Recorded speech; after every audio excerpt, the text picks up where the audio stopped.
जैन बच्चों, इस समय आप लोग महामना इंस्टीट्यूट के यूट्यूब चैनल से जुड़े हुए हैं और इस चैनल में मैं आप सबका स्वागत करता हूं।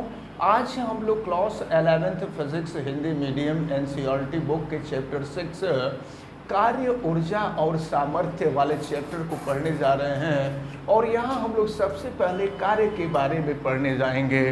तो देखिए कार्य क्या है, आप कार्य की डिफिनीशन समझ लीजिए।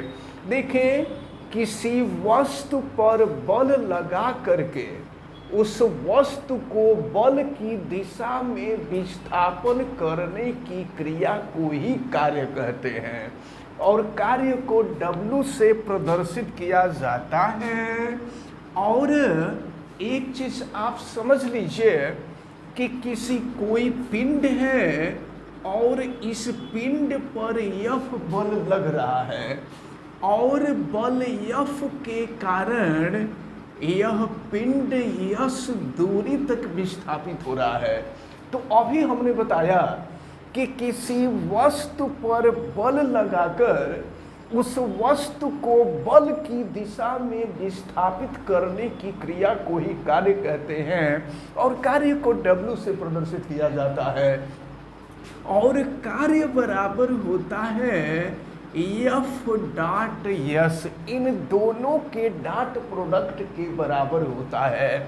अब यहाँ पर एक बात और हम आपको बता दें कि अगर F और यस विस्थापन है, यदि बल और विस्थापन के बीच का कोण थीटा हो तो W is equal to F बल का परिमाण F और विस्थापन का भी परिमाण यस और इनके बीच का कोण थीटा हो तो W इज इक्वल टू होता है F यस कॉस थीटा। अब यहाँ से कार्य का हम मात्रक जरा निकालने की, कार्य का मात्रक क्या होता है? F बल है तो बल का मात्रक होता है न्यूटन। यस विस्थापन है, विस्थापन का मात्रक होता है मीटर।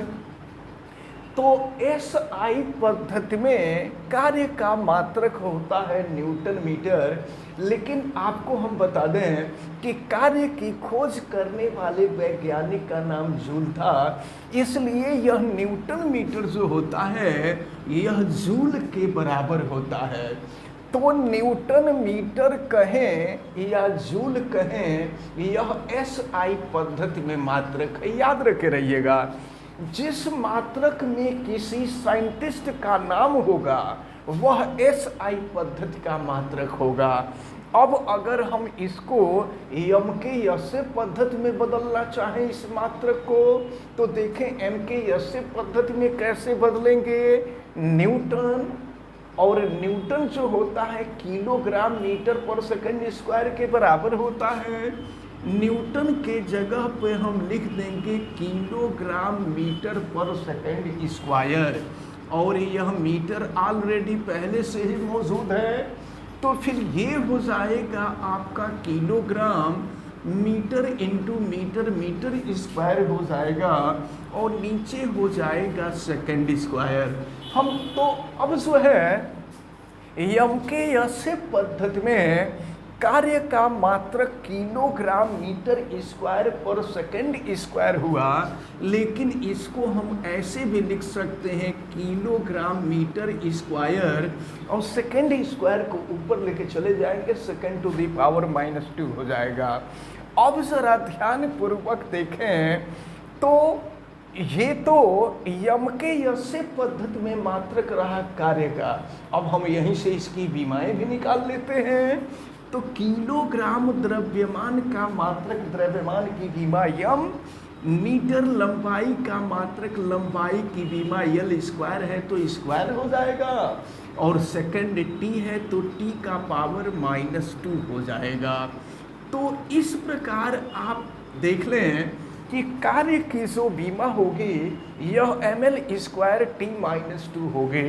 और फिर अब हम आते हैं यहाँ पर, तो कार्य का मात्रक जूल होता है और जब आपके सामने कोई नई चीज़ आती है, कोई नई राशि आती है ना, तो हमको उसको उसके मात्रक को डिफाइन करना होगा।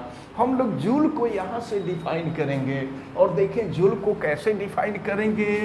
अब इसके लिए यदि F इज इक्वल टू हम 1 न्यूटन मान लें और S is equal to 1 metre मान लिया जाए, तो देखें यहाँ पे क्या होगा, W is equal to F के जगह पे 1 और फिर S के जगह पे 1 इंटू 1 हो जाएगा, ये 1 जूल हो जाएगा। तो अब 1 जूल की परिभाषा क्या है, यदि किसी वस्तु पर 1 न्यूटन 1 न्यूटन का बल लगाकर उस वस्तु को बल की दिशा में 1 मीटर की दूरी तक विस्थापित किया जाए तो उस वस्तु पर किया गया कार्य 1 जूल के बराबर होता है। अब हम आपको बता दें कि कार्य का मात्रक अर्ग भी होता है। अर्ग सीजीएस पद्धति में होता है। अर्ग जो है सीजीएस पद्धति में कार्य का मात्रक है। और फर्स्ट चैप्टर जब मात्रक एवं बीमा वाला चैप्टर हम आपको बता रहे थे तो जूल और अर्ग में हमने वहाँ पर रिलेशन भी बताया था। तो 1 जूल जो होता है, 1 जूल यह 10 टू द पावर 7 अर्ग के बराबर होता है। इसको आपको अच्छी तरह से दिमाग में रखे रहना है। अब जो है, अब अगर अलग अलग कोण का मान यहाँ देखें, W equal to F S cos theta, अगर मान लीजिए थीटा के जगह पे अगर हम 0 डिग्री कर देते हैं, थीटा के जगह पे 0 डिग्री का क्या मतलब हुआ, इसका मतलब ये हुआ कि जिस दिशा में बल लगा हुआ है विस्थापन भी उसी दिशा में हो रहा है। तो बल और विस्थापन दोनों की दिशा एक ही है। तो उस स्थिति में थीटा इक्वल टू 0 डिग्री हो जाता है। और जब थीटा की वैल्यू 0 डिग्री होती है तो W इज इक्वल टू, ये फर्स्ट केस हम आपको बता रहे हैं, अलग अलग केस बता रहे हैं, W is equal to F S cos 0। और आपको मालूम है कॉस 0 की वैल्यू 1 होती है। तो उस स्थिति में W जो होता है वो एफ एस के इक्वल होता है, यानी फोर्स और डिस्प्लेसमेंट, बल और विस्थापन के गुणनफल के बराबर होता है। इसके बाद दूसरी स्थिति ये आती है कि अगर थीटा के जगह पे हम 90 डिग्री कर दें, तो थीटा के जगह पे 90 डिग्री कर देंगे तो फिर क्या होगा, 90 डिग्री का मतलब क्या हुआ आप समझ लीजिए कि बल लग रहा है इधर और विस्थापन हो रहा है इधर। ऐसी स्थिति, हालांकि ऐसी स्थिति हो ही नहीं पाएगी, लेकिन अगर ऐसा संभव हो तो उस स्थिति में W इज इक्वल टू हो जाएगा एफ एस कॉस 90 डिग्री। और कॉस 90 की वैल्यू 0 होती है, आपको मालूम है। तो फिर ये हो जाएगा एफ एस कॉस 90 की वैल्यू 0, यानी ये हो जाएगा 0 जूल। तो याद रखे रहिए, जब बल और विस्थापन दोनों लंबवत हों तो उस स्थिति में किसी प्रकार का कोई कार्य नहीं किया जाता है। और फिर लास्ट केस में अगर हम 180 कर देंगे तो 180 में भी कोई कार्य प्राप्त नहीं होगा। 180 अगर कर दें W इज इक्वल टू, तो ये हो जाएगा आपका एफ एस कॉस 180। तो cos 180 की वैल्यू -1 होती है, तो ये हो जाएगा आपका माइनस एफ एस। मतलब क्या हुआ, अगर बल और विस्थापन दोनों की दिशा विपरीत हो तो उस स्थिति में भी कार्य होगा, लेकिन कार्य की जो दिशा होती है वो ऋणात्मक होती है।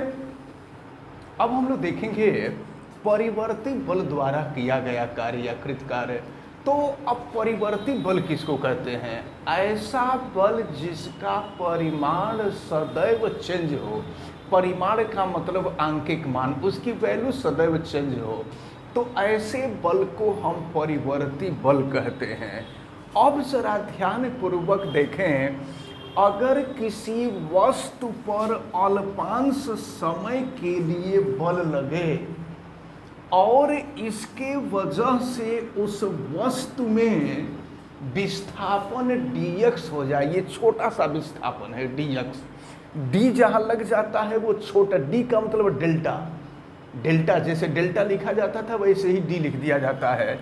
तो ये एफ डी एक्स, और अगर हमको परिवर्ती बल द्वारा कृत कार्य ज्ञात करना हो तो आगे आप लोग पढ़ेंगे समाकलन, ये समाकलन का चिन्ह है।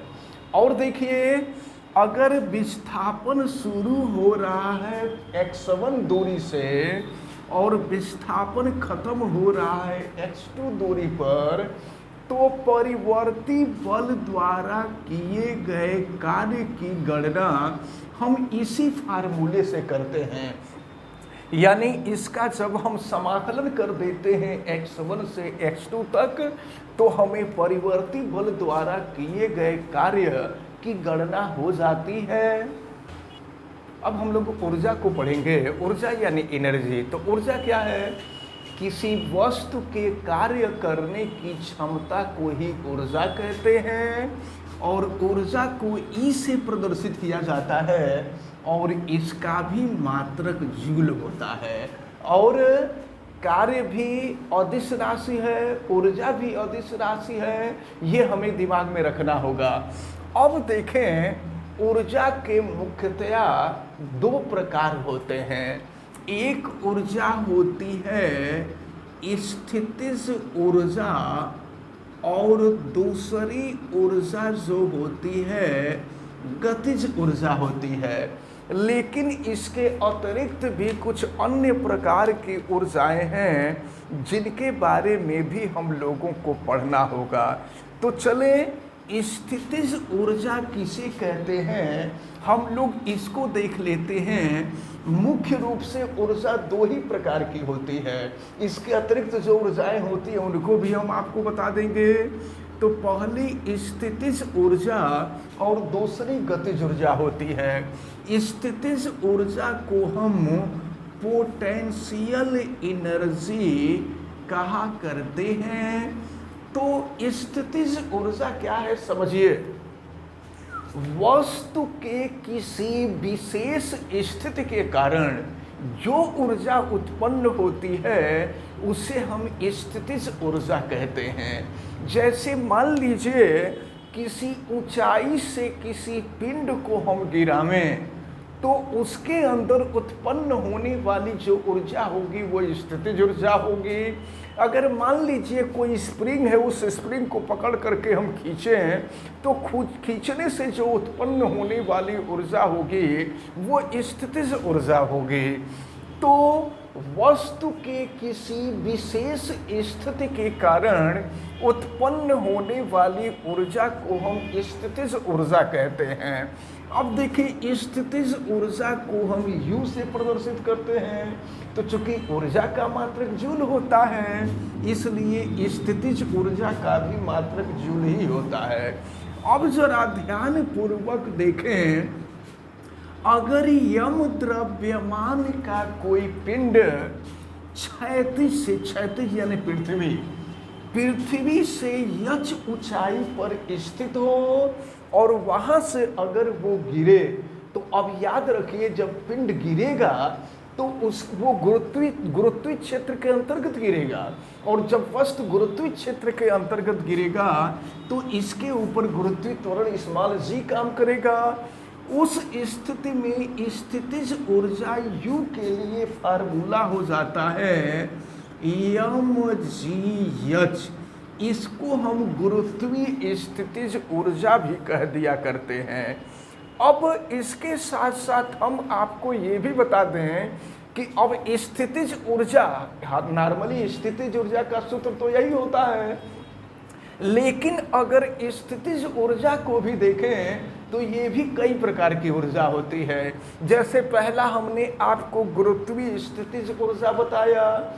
दूसरी जो ऊर्जा है वो ये है कि अगर किसी स्प्रिंग को पकड़ करके खींचा जाए तो भी ऊर्जा उत्पन्न होती है, उसे हम स्प्रिंग की स्थितिज ऊर्जा कहते हैं।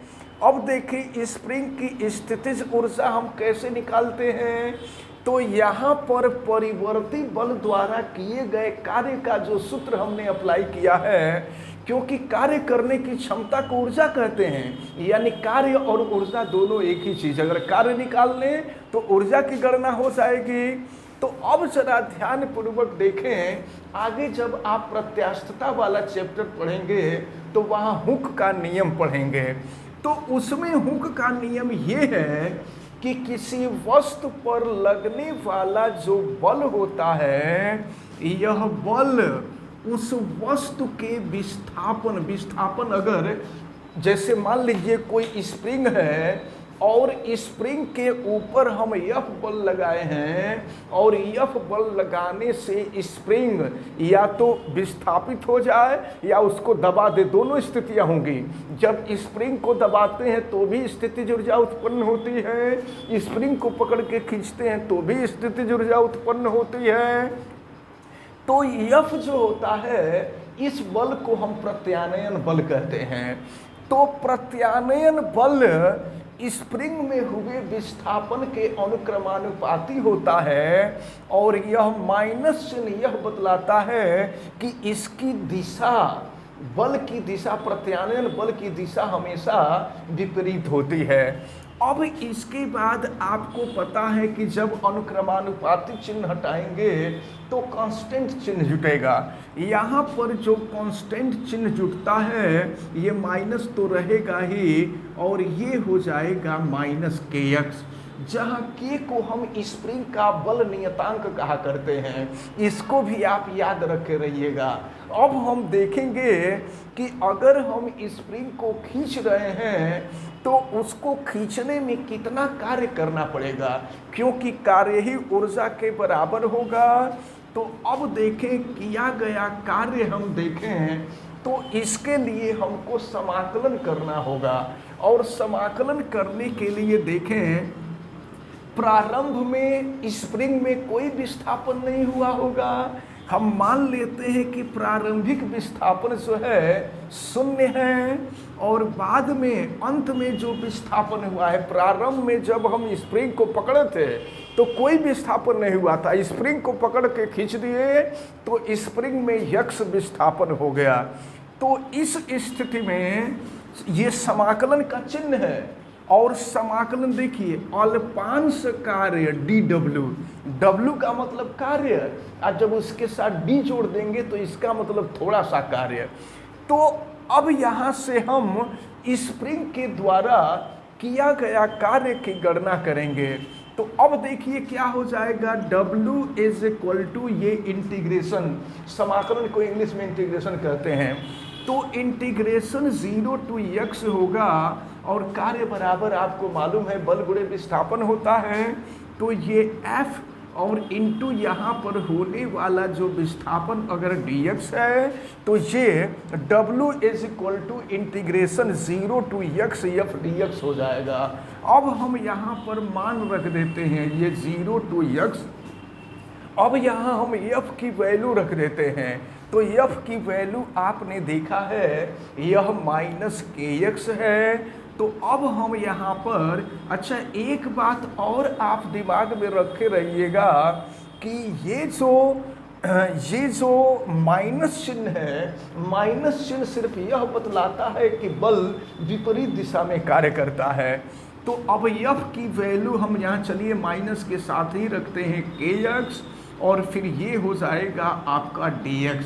फिर आगे बढ़ते हैं, के कांस्टेंट है, आगे चल करके आप समाकलन पढ़ेंगे तो के कांस्टेंट है, कांस्टेंट का न तो अवकलन करते हैं न समाकलन करते हैं। आगे जब बढ़ेंगे आप लोग तो आपको अवकलन भी पढ़ना है, समाकलन भी पढ़ना है। तो अब ये माइनस के हम बाहर कर देते हैं, ये हो जाएगा 0 to x और ये हो जाएगा x dx। एक बात हम आपको बता दें कि यक्स का समाकलन यक्स स्क्वायर बाई 2 होता है, इसको आप याद रखे रहिएगा। यक्स डीएक्स इसका मतलब हुआ यक्स का समाकलन। ये जो साइन हम बनाए हैं और यहाँ dx, तो यक्स होता है तो dx होता है। तो यक्स dx का मतलब समाकलन, इसका मतलब हुआ x का समाकलन, और x का समाकलन x स्क्वायर बाई 2 होता है, या इसको हम लिख सकते हैं 1/2x स्क्वायर। तो इसको भी आप अच्छी तरह से ध्यान में रखे रहेंगे। तो चलिए, ये है माइनस के और यक्स का समाकलन हो गया 1/2x स्क्वायर। तो 1/2 यहाँ कर देते हैं और यक्स स्क्वायर, और फिर देखें यहाँ नीचे के तरफ 0 हो जाएगा, ऊपर की तरफ यक्स हो जाएगा। जैसा कि हमने आपको बताया कि यह माइनस चिन्ह जो है यह बतलाता है कि यह केवल बल विपरीत दिशा में काम करता है। तो अगर यहाँ हम माइनस नहीं भी लिखें तो काम चल जाएगा, यहाँ माइनस लिखना जरूरी बहुत नहीं है। तो अब देखिए, कार्य ही ऊर्जा के बराबर होती है, तो अब कार्य के जगह पर हम ऊर्जा यानी U लिख देंगे। स्थितिज ऊर्जा को U से प्रदर्शित किया जाता है। अब देखिए, हम माइनस चिन्ह नहीं लिख रहे हैं, तो ये हो जाएगा 1/2k। और जानते हैं इसको निश्चित समाकलन जब हल करते हैं ना, तो यक्स के जगह पर एक बार ऊपर वाला मान और फिर माइनस करके नीचे वाला मान रखते हैं। ये नियम है, आगे चल करके पढ़ेंगे आप लोग। तो यक्स के जगह पे ये x का स्क्वायर, यक्स के जगह पे यक्स ही रखे, और फिर माइनस यक्स के जगह पे 0 रख देंगे, तो 0 का स्क्वायर 0 ही हो जाएगा। यानी ये हो जाएगा u = ½ k x स्क्वायर। तो ये याद रख रहिएगा कि अगर खिंचा हुआ स्प्रिंग है, किसी स्प्रिंग को हम खींचे हुए हैं, तो खींचे हुए स्प्रिंग के द्वारा खींचे हुए स्प्रिंग की जो स्थितिज ऊर्जा होती है ये U = ½ kx स्क्वायर होती है, जहाँ k स्प्रिंग का बल नियतांक है और x स्प्रिंग के लंबाई में होने वाली कमी या वृद्धि है। तो मुख्य रूप से ये जो स्थितिज ऊर्जा थी, इस स्थितिज ऊर्जा के हम आपको दोनों प्रकार के बारे में बता दिए।